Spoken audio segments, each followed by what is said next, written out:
Ladies and gentlemen, imagine this. The so-called champion of free speech, the man who built an empire shouting about patriotism, ends up silenced in the most brutal way possible. Charlie Kirk, yes, that Charlie Kirk gunned down in broad daylight at a Utah event. But hold on, the bullets aren't the only story here. The real shockwave? His widow, Erika, breaking her silence with words that are equal parts grief, strategy, and let's be honest, political theater. You think this is just about one man's assassination? Think again. This is about a movement, a money machine, and a legacy suddenly dangling by a thread. Ask yourself, why now? Why him?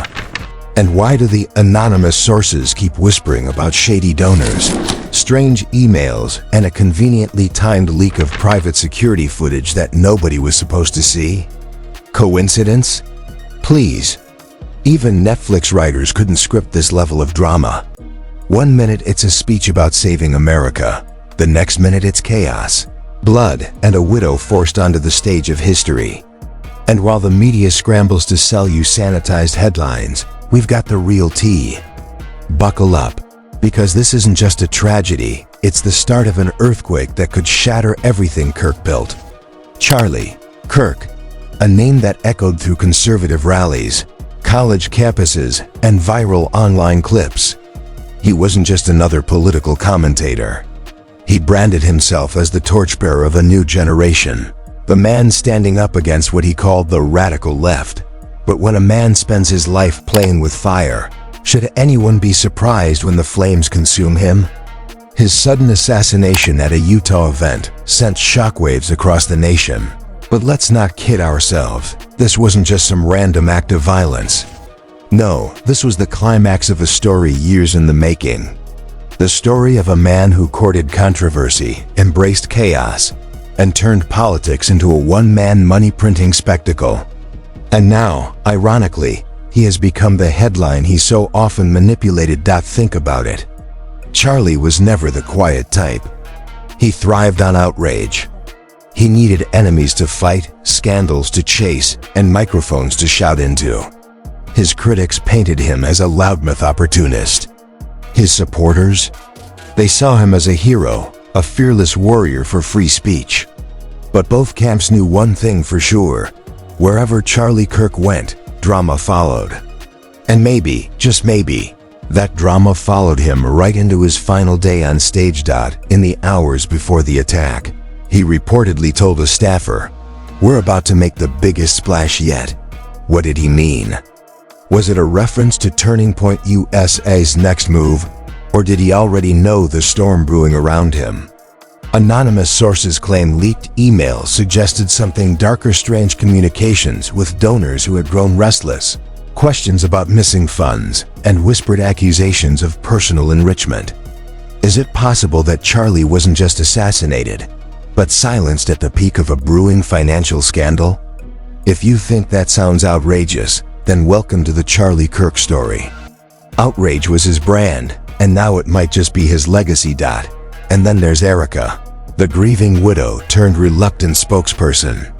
Hours after the tragedy, she emerged, not just as a broken-hearted partner, but as the new face of the Kirk empire. Her words dripped with pain, yes, but also with resolve. Charlie's work will continue, she vowed.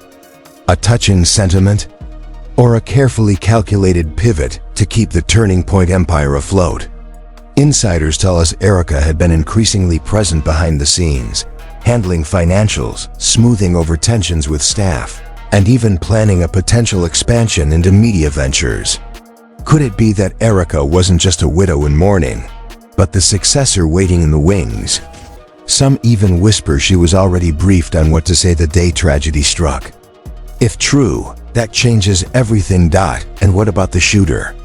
A 22-year-old named Tyler James Robinson. We're told he's been tied to the scene by DNA, that he left behind a note filled with bizarre rants, and that he scrawled anti-fascist slogans on bullet casings. Convenient, isn't it? The narrative practically writes itself. An unhinged lone wolf, radicalized by internet memes, finally snapping. But dig deeper and the cracks start showing. How does a supposedly broke drifter afford high-end weaponry? Who gave him access to the venue despite heightened security? And why was the FBI reportedly monitoring him weeks before the attack but failed to act? If you ask me, that smells less like random chaos and more like a setup. Of course, the public is eating it up. Social media is ablaze with theories, hashtags, and hot takes. Supporters cry, "Martyrdom," declaring Charlie a victim of the very culture war he warned about. Critics scoff, pointing out his years of divisive rhetoric, suggesting the violence was an inevitable consequence of his own actions. And in the middle, millions of Americans who don't know what to believe, scrolling endlessly through conflicting headlines and shaky cell phone footage. The truth has become just another commodity in the marketplace of outrage. And Charlie, even in death, is still selling. But here's the part nobody wants to talk about. What if this wasn't about politics at all? What if it was about money, power, and control of the Kirk machine? Turning Point USA wasn't just an activist group. It was a multi-million-dollar operation fueled by donations, sponsorships, and access to politicians. Where money flows, corruption often follows. Rumors of lavish spending, private jets, luxury retreats, suspicious consulting fees have swirled for years. Imagine the headlines if those receipts ever leaked. And now with Charlie gone, who controls the books? Who controls the brand? Erika? The board? Or someone else entirely? The timing is suspicious. Just days before the attack, there were whispers of a bombshell report set to expose financial irregularities inside Turning Point. A whistleblower supposedly handed over documents detailing questionable wire transfers, contracts awarded to close friends, and a shadowy slush fund hidden under shell organizations.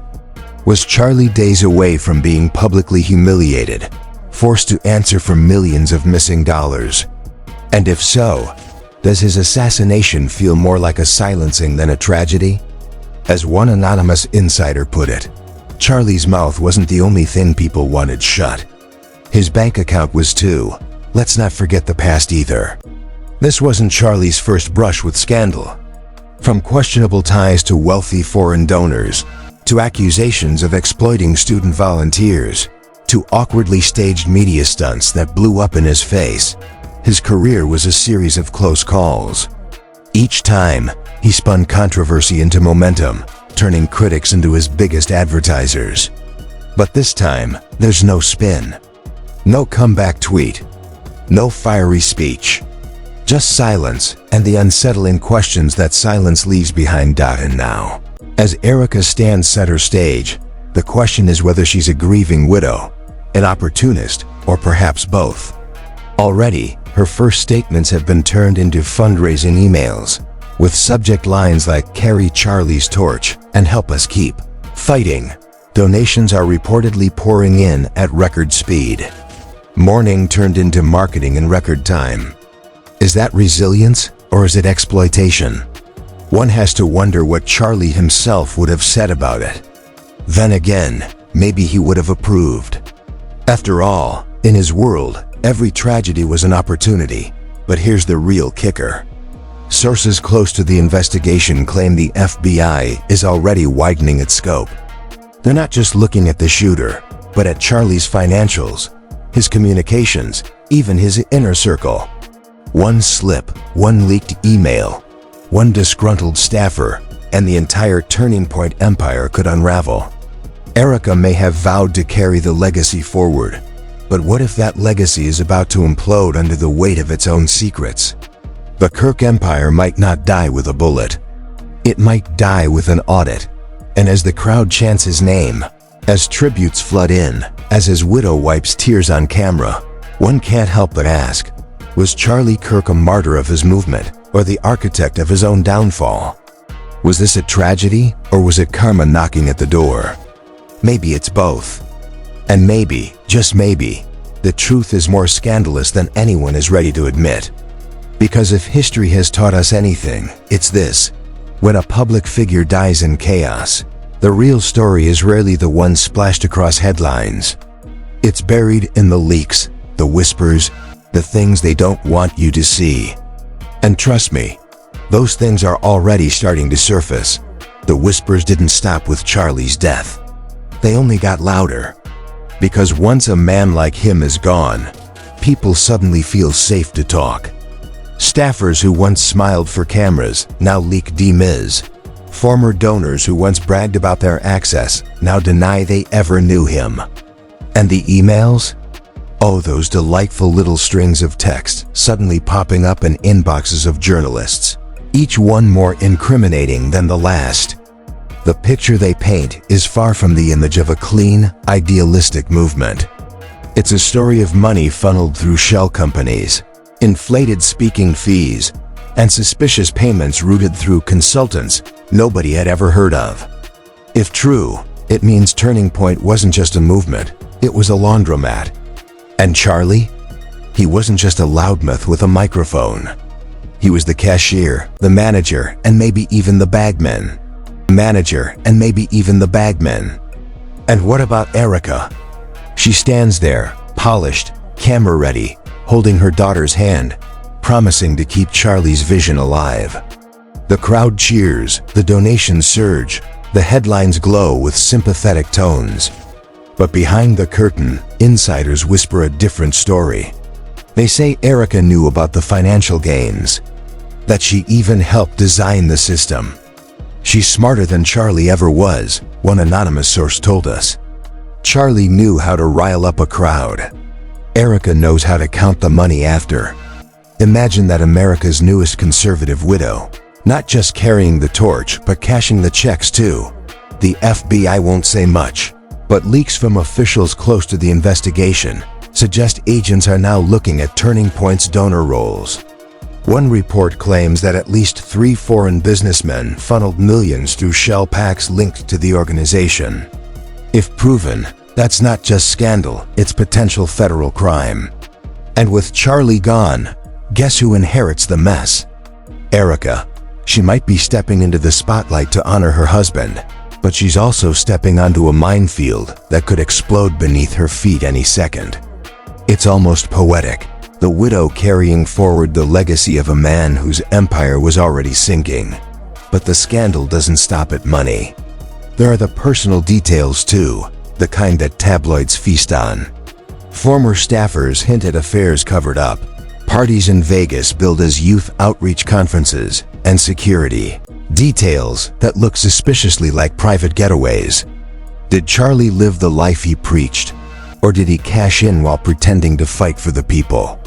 One source claims there's even a hidden file and archive of photos, videos, and receipts that could take down not just Charlie's reputation, but half of his inner circle. The file, they say, is already in the hands of someone who doesn't mind leaking it at the right price dot. And then there's the shooter, Robinson. Officially, he's a lone wolf. The FBI insists he acted alone, but anonymous law enforcement leaks suggest otherwise. They found encrypted messages on his laptop hinting at communication with someone. But who? A shadowy group? A rival faction?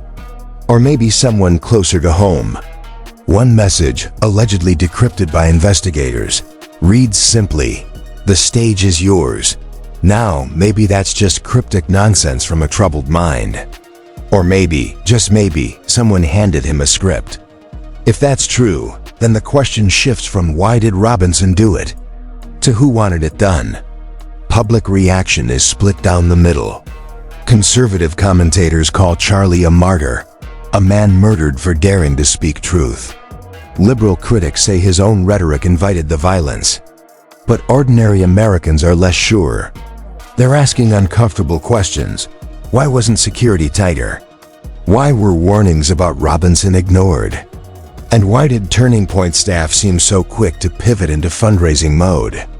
The optics are ugly blood still on the stage, and emails already being blasted out with subject lines like, "Don't let them silence Charlie."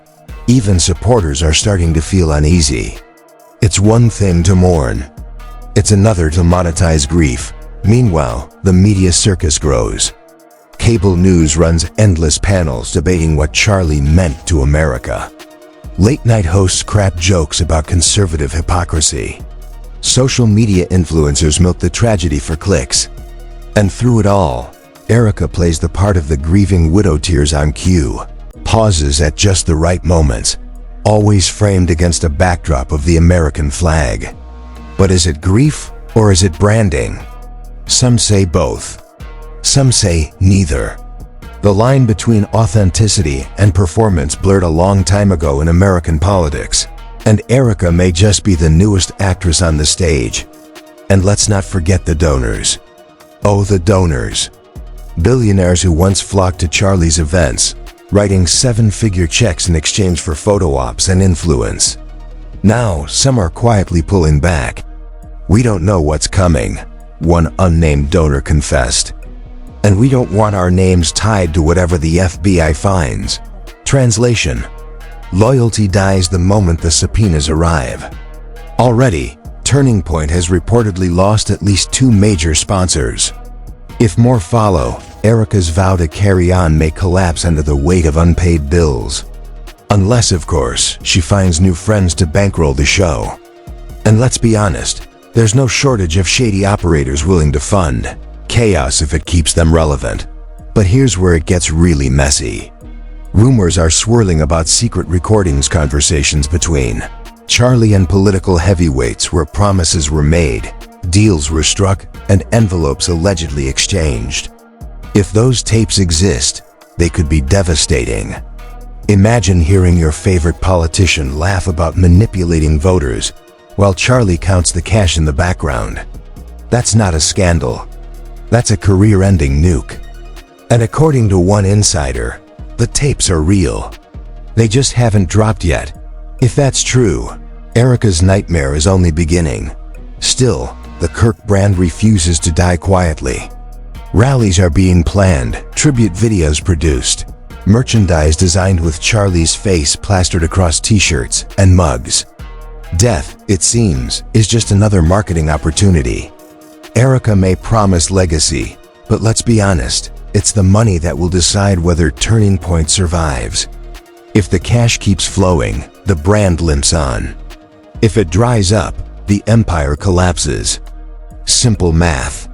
But don't think for a second that Erika doesn't know that.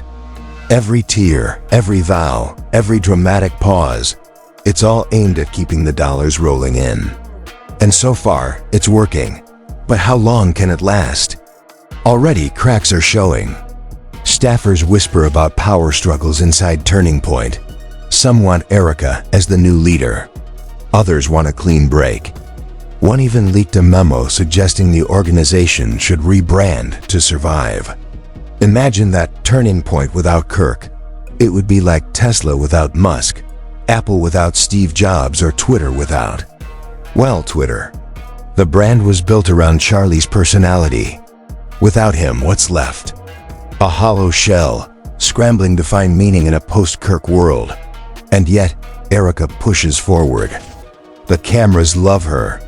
The headlines adore her. For now. But once the leaks turn into evidence, once the investigations become indictments, sympathy won't be enough. The widow card only works so long. After that, it's survival of the fittest. And Erika may be smart, but is she ruthless enough? Because the wolves are circling, and in Washington, sympathy is just weakness in disguise. Which brings us to the million-dollar question. Was Charlie Kirk's assassination really just the act of a deranged young man? Or was it the final chapter in a carefully orchestrated takedown? Was it tragedy or cleanup? Because if half the whispers are true, there were plenty of people, politicians, donors, even allies who had reasons to want Charlie silenced. And if Erika knows that, then she's playing a far more dangerous game than the cameras showed. And now we reach the point nobody wants to say out loud. Charlie Kirk's death may have been the best thing to ever happen to his movement. That's right, martyrdom sells. A living Charlie was controversial, messy, always one scandal away from blowing himself up. But a dead Charlie? That's a brand. That's a legacy people can wrap in a flag, slap on a t-shirt, and cry about on television. The empire he built, with all its cracks and contradictions, suddenly has a shiny new coat of paint: tragedy. And tragedy, my friends, is a currency worth more than any donation check. The widow weeps, the crowd cheers. The widow weeps, the crowd cheers, the money flows. It's cynical, it's cold, but it's also true. And deep down, everyone knows it, but not everyone is buying the performance. The FBI investigation, still officially ongoing, is already producing rumors of subpoenas, seized laptops, and disgruntled ex-staffers singing to investigators. One leak claims that investigators are probing a $5 million consulting contract paid to a company with no employees, no office, and no website. Another suggests Charlie personally approved payouts to individuals tied to lobbying groups in D.C. that were under investigation themselves. The dots may not connect yet, but if they do, Erika won't just be a widow fighting for her husband's legacy. She could be a defendant fighting for her own freedom.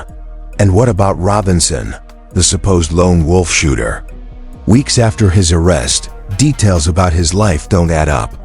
His friends describe him as broke, unemployed, and directionless.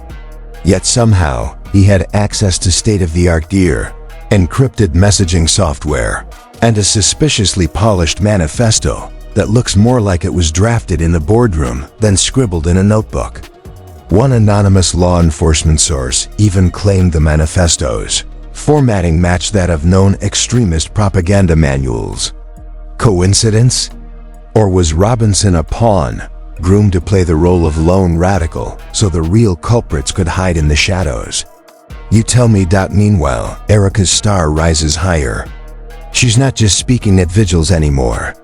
She's meeting with senators, appearing on primetime television, even hinting at a possible political run. "I will honor Charlie by fighting for what he believed in," she says, her voice breaking at just the right syllable. It's a touching sentiment, sure, but it also sounds suspiciously like a campaign slogan. Could it be that America just witnessed the birth of a new political dynasty? The Kirk name, like the Kennedys or the Bushes, reborn through tragedy? If so, then Charlie's assassination isn't just an ending, it's an origin story. But here's where the cracks reappear. Journalists are already digging into Erika's past. Old business deals, questionable investments, ties to shell companies with confusing addresses. Nothing explosive yet, but give the press time and they'll dig up every receipt. And let's not forget, she was by Charlie's side through all those years of questionable spending. Do we really believe she was oblivious? Or is her grief-stricken smile just another layer of performance? A mask hiding the fact that she knows exactly how dirty the empire is and is determined to control it before it collapses. And then, of course, the conspiracy mill churns on. Theories fly across social media like wildfire. Some claim the government wanted Charlie silenced because he knew too much. Others insist it was rival conservatives, jealous of his growing influence. A particularly juicy rumor suggests that a faction inside Turning Point itself orchestrated the whole thing, hoping to clean house and rebuild the brand without Charlie's baggage. Too wild? Maybe. But then again, in American politics, the wildest stories often end up being the truest. And if even one of these theories proves real, the fallout will make Watergate look like a high school prank. But here's the irony. As the scandals pile up, as the investigations deepen, Charlie Kirk becomes more powerful in death than he ever was in life. His supporters don't care about leaked emails or shady contracts. To them, he's a martyr, a hero silenced by the very forces he fought. And martyrdom has a strange power, it makes criticism impossible. Try pointing out the corruption, and you're branded disrespectful. Question the narrative and you're accused of attacking a widow. The shield of tragedy protects Erika and the movement in ways Charlie's bluster never could. It's untouchable, at least for now. Still, the legal system doesn't run on sympathy. If the FBI connects the dots, if the money trail proves dirty, sympathy won't stop indictments. Already, whispers circulate about sealed grand jury proceedings, about high-profile individuals being subpoenaed. Imagine the spectacle if Erika herself is called to testify under oath. Tears won't save her then. And the irony of it all? Charlie's empire may collapse not from bullets, but from balance sheets. Death might have given him a halo, but audits have a way of stripping halos down to handcuffs. And what about the political world? Rivals circle like vultures, eager to seize Charlie's donor networks, his mailing lists, his loyal audience. Politicians who once praised him now subtly distance themselves, worried about being dragged into whatever the investigation uncovers. At the same time, opportunists line up to claim the mantle of his legacy. Everyone wants a piece of the Kirk pie, even if it's poisoned. It's the same cycle every time: death, scandal, power grab. The American tragedy machine, running on schedule. But the strangest part? For all the chaos, the unanswered questions, the scandal, the suspicion, Erika Kirk has never looked stronger. On camera, she's composed. At rallies, she's inspiring. In fundraising emails, she's relentless. Maybe she's grieving. Maybe she's exploiting. Maybe she's both. But one thing is clear: she's not stepping back. If anything, she's stepping forward, determined to wear the crown Charlie left behind. And whether she's remembered as the loyal widow, the savvy successor, or the queen of a collapsing empire, that story is still being written. So where does that leave us? With a man who built an empire of outrage, assassinated at the height of his power. With a widow who promises to carry the torch, even as whispers of scandal threaten to snuff it out. With a shooter whose story makes less sense the more we hear. And with a public so polarized, they can't even agree on whether Charlie was a hero or a hustler. It's a perfect storm of tragedy, conspiracy, and spectacle, the kind of story America loves to watch, argue about, and exploit for clicks. And in the end, maybe that's the cruelest irony of all. Charlie Kirk lived by outrage, thrived on controversy, and now, even in death, he remains exactly what he always was: a headline. And there you have it. The official narrative wants you to believe this was a random act of violence, a tragedy with no strings attached. But the leaks, the whispers, the timing, none of it adds up. Charlie Kirk's assassination isn't just about one man. It's about the empire he built, the enemies he made, and the secrets he might have taken to the grave. Erika Kirk's vow to carry his legacy forward sounds noble, but is it loyalty or is it strategy? The FBI digs deeper, insiders leak receipts, and every day the story twists into something darker. So I ask you this: was Charlie Kirk really a martyr, or was he silenced before the truth could come out? Is Erika the grieving widow we're meant to sympathize with, or the heir to a machine built on money, power, and controversy? And when the next bombshell drops, will it confirm everything we've feared or expose something even uglier? The mainstream media will give you polished headlines. But here on Spillora, we bring you the raw, unfiltered story, the scandals, the leaks, and the side of the truth they don't want you to hear. If you're ready for more, if you want to be the first to know when the next explosive detail hits, then this is your moment. Hit that like button, share this video with everyone who thinks the story is over, and drop your thoughts in the comments below. And don't forget, subscribe to Spillora right now, because this isn't the end. This is just the beginning of a saga that will shake politics, power, and reputations to their core. Stay tuned, because the truth is coming, and it won't be pretty. And it won't be pretty.